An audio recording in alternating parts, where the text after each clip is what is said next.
Hi, and welcome to this edition of Ask Dr. Robyn. I'm Dr. Robyn Silverman, Child and Teen Development Specialist and the creator of the Powerful Words Character System.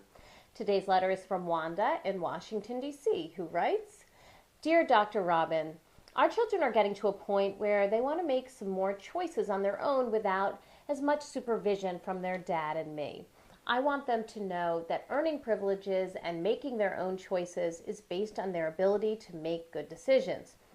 They need to know that being reliable and honest are necessary if we're going to trust them. So could you give us some easy tips to teach them about trust at home? I think that's a great question. Thank you so much for sending it in, Wanda. Trustworthiness is the basis of all great relationships and is therefore a very important character trait for every person to acquire. Helping your children to understand that privileges is tied in with their ability to show that they are indeed trustworthy is an important lesson to learn. After all, that's typically how it works in the real world. In order to teach trust, you have to first tell the truth. Since honesty is tied in closely with trustworthiness, you must be willing to tell the truth if you want your children to do the same. That means that telling your boss that you're sick just to get out of going to work, or omitting important details when explaining your whereabouts to your spouse, unless of course you're planning a surprise party, or lying on your tax returns, that's all out.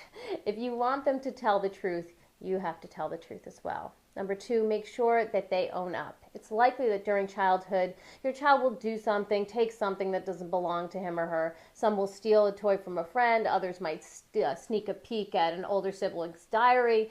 When they make a mistake, don't undo it for them. Help them to come up with the steps to admit that they broke the trust. They apologize for it. They make it right again. This is what makes things memorable and thought-provoking. Number 3, give them responsibility. The only way that they're going to get ready for more responsibility and independence is if you give them age-appropriate responsibility and independence, as well as specific expectations, and see how they do. This can come in any form: doing chores, making phone calls, getting up in the morning without prompting or nagging. When they succeed, give them a bit more.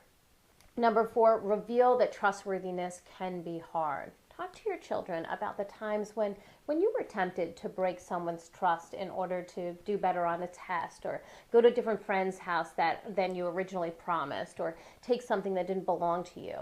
Tell them what made your decision really hard and how you made the right decision, or what happened when you made the wrong one. Your stories can be really helpful.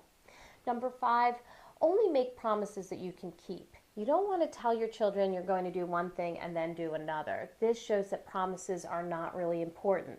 Following through is part of establishing and maintaining trust, and we want to show them that. That's all the time we have today for Ask Dr. Robyn. Please continue to send in your questions, and it may be featured next time on Ask Dr. Robyn. In the meantime, I hope you make it a very powerful month. Goodbye, everyone.